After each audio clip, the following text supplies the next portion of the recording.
Hello, welcome to chapter 12 of Because of Winn, Dixie.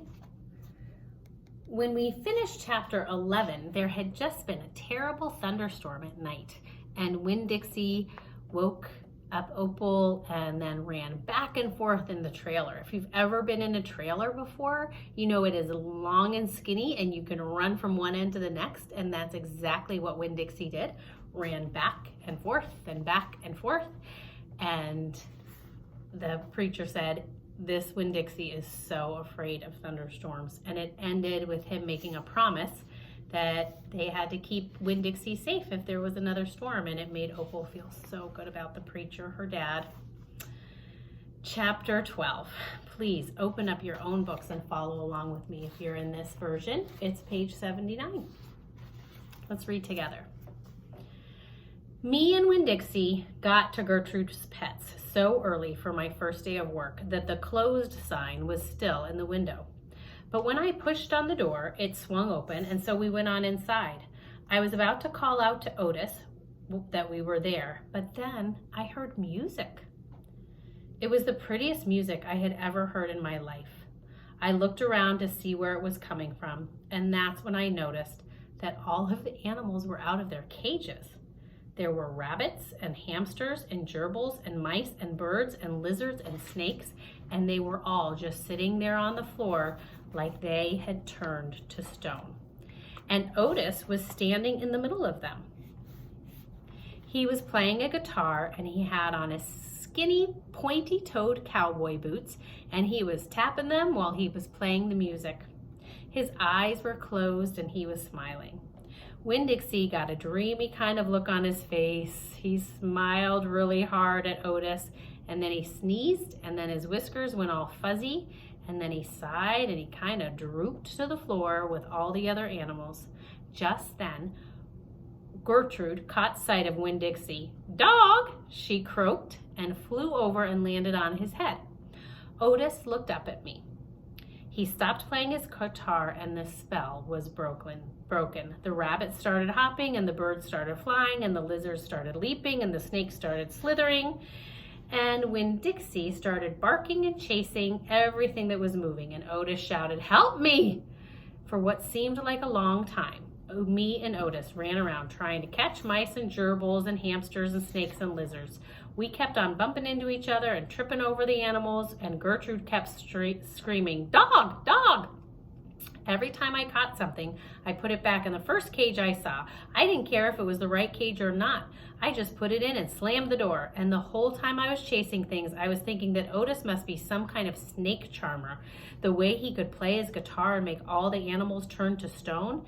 And then I thought, this is silly. I shouted over to Winn Dixie, barking, and Gertrude yelling. I said, "Play some more music, Otis."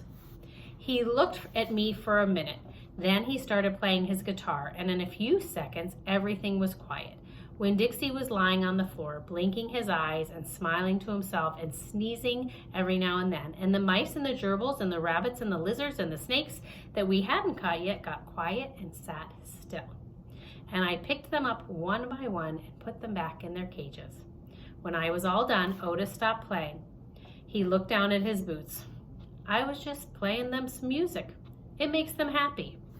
"Yes, sir," I said. "Did they escape from their cages?" "No," Otis said. "I take them out. I feel sorry for them being locked up all the time.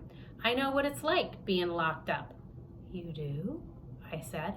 "I have been to jail," Otis said.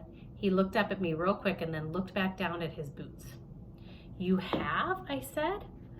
"Never mind," said Otis. "Aren't you here to sweep the floor?" "Yes," I told him.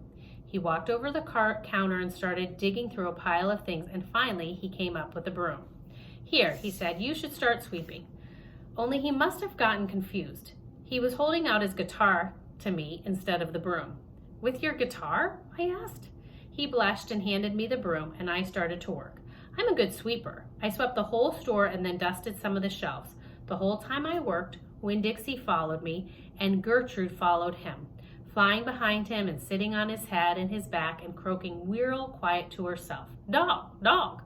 When I was done, Otis thanked me. I left Gertrude's Pets, thinking about how the preacher probably wouldn't like it very much that I was working for a criminal. Sweetie Pie Thomas was waiting for me right out front. I seen that, I said. She stood there and sucked on her knuckle and stared at me. Seen what? I said. I seen all them animals out of their cages and keeping real still. Is that man magic? She asked. Kind of, I told her. She hugged Winn-Dixie around the neck, just like this grocery store dog, right? Right, I said. I started walking and Sweetie Pie took her knuckle out of her mouth and put her hand in mine. Are you coming to my birthday party? She asked. I surely am, I told her. The theme is pink, she said. I know it, I told her. I gotta go, she said all of a sudden. I gotta go home and tell my mom about what I seen. I live right down there in that yellow house.